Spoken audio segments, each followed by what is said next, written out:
បាទសូមជម្រាបសួរអ្នកទាំងអស់គ្នានៅក្នុងវីដេអូនេះខ្ញុំនឹងបន្តចែករំលែកទៅលើចំណេះដឹងដែលជាមូលដ្ឋានគ្រឹះគណនេយ្យនឹងបន្តទៀតបាទ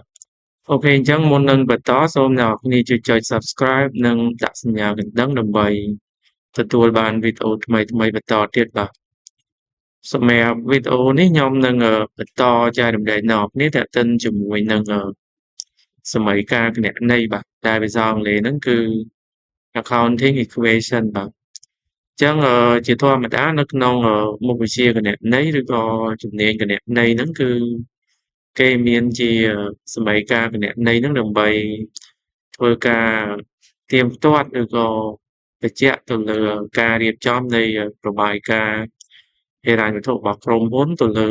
របាយការណ៍តុល្យការបាទអញ្ចឹងនៅពេលដែលមានជាការរៀបចំរបាយការណ៍តុល្យការបើសិនជាអឺគេយកសម័យកាលគណនេយ្យទៅធ្វើការថ្លឹងទៅវាអត់មានភាពស្មើគ្នាទេមានន័យថាសម្រាប់ការរៀបចំទៅលើរបាយការណ៍តុល្យការបាទគឺ balance sheet ឬក៏ the statement of financial position ហ្នឹងគឺវាអត់ត្រឹមត្រូវទេអញ្ចឹងលុះត្រាតែវាមានភាពស្មើគ្នាបាទ balance គ្នាទៅលើសម័យកាលគណនេយ្យហ្នឹងបាទអញ្ចឹងសំណួរសួរថាតើសម័យកាលគណនេយ្យហ្នឹងវាមានរូបរាងបែបម៉េចបាទអញ្ចឹងខ្ញុំនឹងធ្វើការចែករំលែកដល់អ្នកគ្នាបន្ត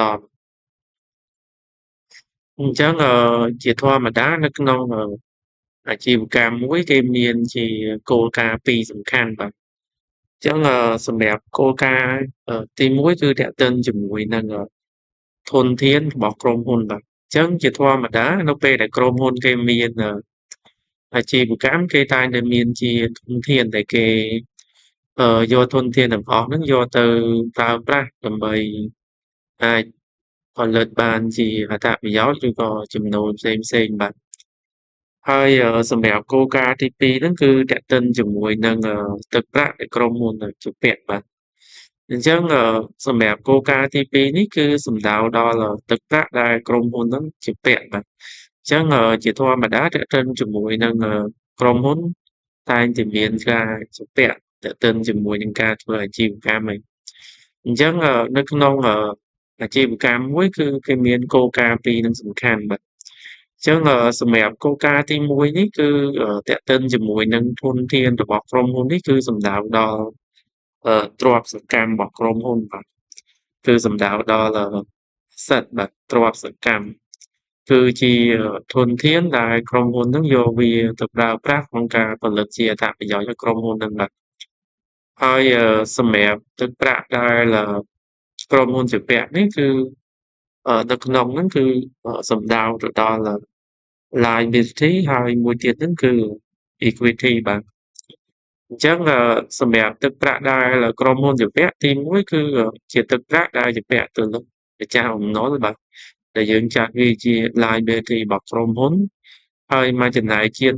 មួយចំណែកទៀតហ្នឹងគឺជាទឹកប្រាក់ដែលក្រុមហ៊ុនជំពាក់ហ្នឹងទៅលើម្ចាស់ក្រុមហ៊ុនបាទ owner ដែលយើងប្រើពាក្យថា equity ហ្នឹងបាទអញ្ចឹងសំណួរសួរថាតើសម័យកាលគណនេយ្យហ្នឹងបែបម៉េចបាទអញ្ចឹងសម័យកាលគណនេយ្យគឺជាភាពស្មើគ្នាបាទនៃទ្រព្យសកម្មបំណុលបូកនឹងបាទ equity របស់ក្រុមហ៊ុនហ្នឹងបាទអញ្ចឹងបើយើងនិយាយដល់សម័យកាលគណនេយ្យគឺជាភាពស្មើគ្នានៃasset បាទហើយនឹងliability បូកនឹង equity បាទអញ្ចឹងមានន័យថា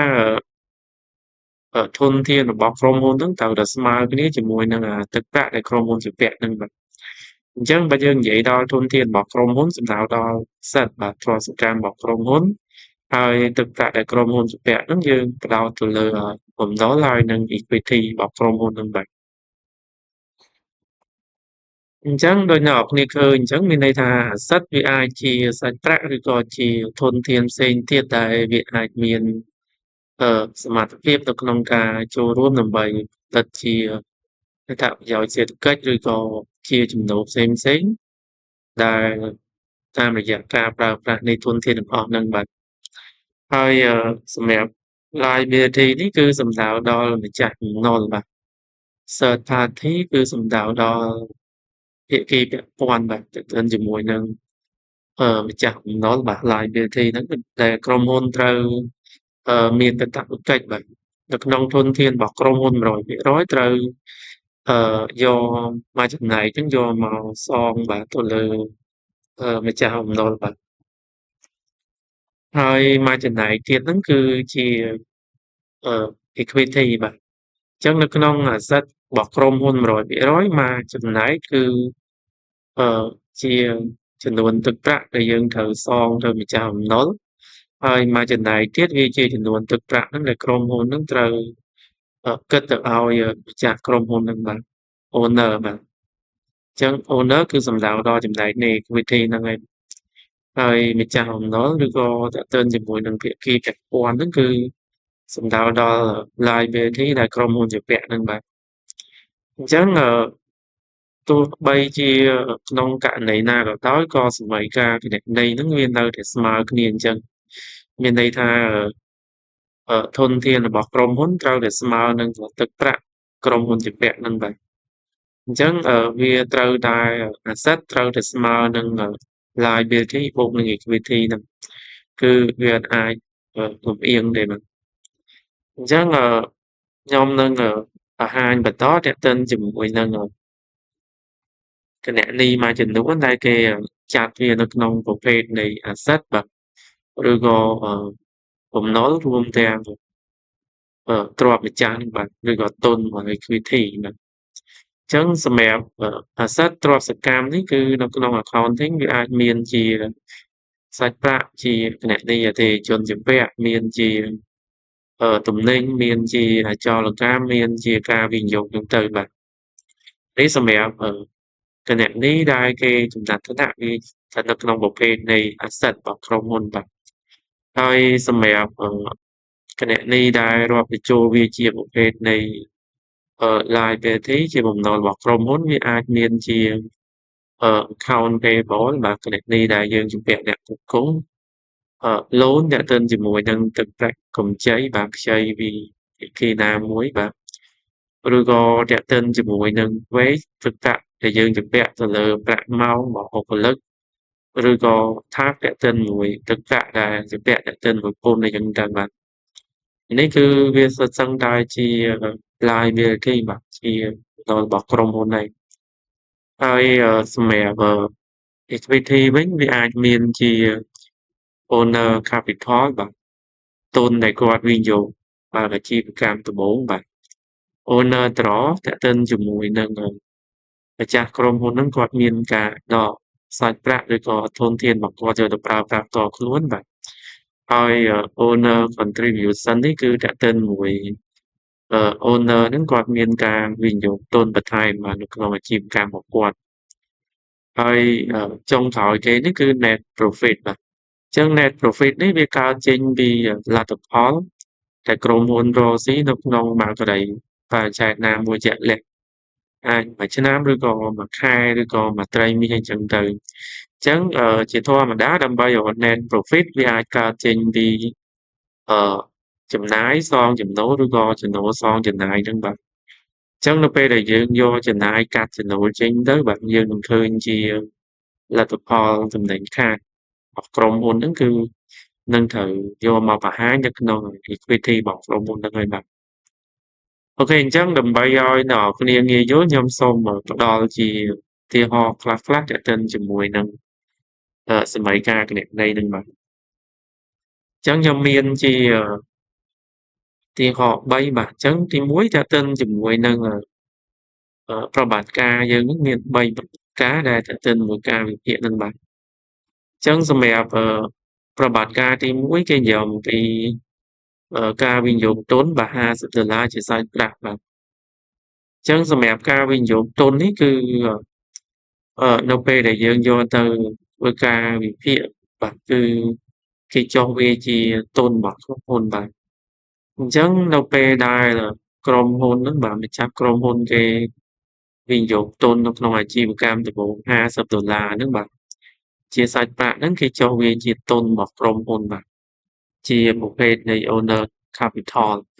$50ហើយគេនឹងចុះវាជា asset បាទជាសាច់ប្រាក់ សិទ្ធិរបស់ក្រុមហ៊ុនហ្នឹងកើនបាន$50ដូចគ្នាបាទអញ្ចឹងនៅពេលដែលយើងធ្វើការទៀងទាត់ទៅលើសម័យកាលគណនេយ្យហ្នឹងគឺវានៅតែស្មើគ្នាអញ្ចឹងបាទអញ្ចឹងសម្រាប់ Total Asset គឺយើងមាន$50ហ្នឹងបាទហើយសម្រាប់ Liability ហើយនិង Equity គឺយើងមានតែ50ដូចគ្នាបាទអញ្ចឹងទោះបីជាវាមានប្រវត្តិការបន្តទៀតក៏វានៅតែស្មើគ្នាដែរទាក់ទិនជាមួយនឹងការវិភាគឬក៏ការកត់ត្រាបញ្ជីគណនេយ្យហ្នឹងដោយសារតែនៅក្នុងការកត់ត្រាបញ្ជីគណនេយ្យគឺនៅក្នុង Accounting ហ្នឹងគេមានជាសម្ភារការគណនេយ្យដើម្បីថ្លឹងបាទអញ្ចឹងអ្នកនរគ្នាមើលបន្តទៀតទាក់ទិនជាមួយនឹងប្រវត្តិការទី2បាទអញ្ចឹងប្រវត្តិការទី2នេះគឺគេមានជាការទិញទំនិញជឿ$10បាទអញ្ចឹង50ហើយនឹងOwner Capital 50នេះគឺជាប្រវត្តិការទី1បាទបន្ទាប់មកប្រវត្តិការទី2ហ្នឹងគឺ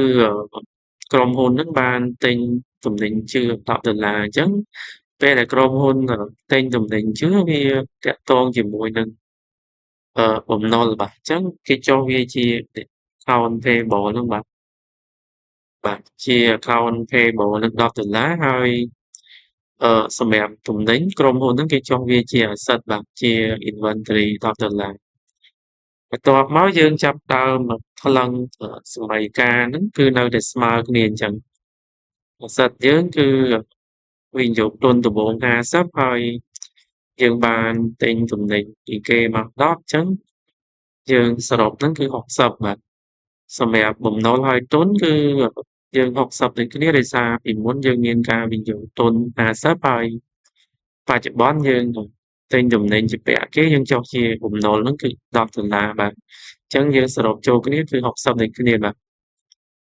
អូខេអញ្ចឹងខ្ញុំតចូលដល់ប្រវត្តិការទី3បន្តទៀតបាទអញ្ចឹងសម្រាប់ប្រវត្តិការទី3គឺមានជាការខ្ចីពីធនាគារ$20ហ្នឹងគឺបានជាសាច់ប្រាក់បាទអញ្ចឹងជាធម្មតានៅពេលដែលមានការខ្ចីពីធនាគារជាសាច់ប្រាក់វាធ្វើឲ្យasset របស់ក្រុមហ៊ុនហ្នឹងកើនបានបាទអឺ$20បាទជាសាច់ប្រាក់ហើយសម្រាប់ការខ្ចីលុយពីគេអញ្ចឹងគេចុះវាជាបំណុលដែរប៉ុន្តែគេអត់ដាក់វាជាប្រភេទ Account Payable ទេគេដាក់វាជា Loan បាទជាការខ្ចីបាទអញ្ចឹង$20ដែរអញ្ចឹងនៅពេលដែលយើងសរុបចូលគ្នាទៅគឺវាឡើង asset ហ្នឹងវាឡើងសរុបរហូតដល់$80ហើយសម្រាប់បំណុលបូកទុនគឺបូកបញ្ចូលគ្នាទៅក៏វានៅតែ$80ដែរបាទអញ្ចឹងមានន័យថាសម្រាប់សម័យកាលគណនេយ្យហ្នឹងគឺគេប្រើវាសម្រាប់យកទៅធ្វើការថ្លឹងបាទថ្លឹងទៅលើរបាយការណ៍តុល្យការណ៍របស់ក្រុមហ៊ុនហ្នឹងដើម្បីបញ្ជាក់ទៅលើការកត់ត្រារបស់យើងហ្នឹងបើសិនជាប្រវត្តិការទាក់ទិនជាមួយនឹងអាជីវកម្មរបស់ក្រុមហ៊ុនប្រវត្តិការហ្នឹងកើតឡើងមកយើងធ្វើការវិភាគបន្ទាប់មកយើងយកទៅកត់ត្រាហើយនឹងពេលដែលយើងបង្ហាញរបាយការណ៍ហិរញ្ញវត្ថុសាមតលនៃ asset បំណុលហើយនិង equity អត់ស្មើគ្នាទេមានន័យថាការកត់ត្រាបញ្ជីគណនេយ្យរបស់យើងហ្នឹងគឺវាអត់ត្រឹមត្រូវទេបាទអូខេអញ្ចឹងនៅក្នុងវីដេអូនេះគឺខ្ញុំមានតែប៉ុណ្្នឹងទេហើយបើសិនជាអ្នកនរគ្នាគិតថាវីដេអូនេះមានប្រយោជន៍អ្នកនរគ្នាអាចជួយshare វីដេអូចែករំលែកបន្តផងបាទសូមអរគុណ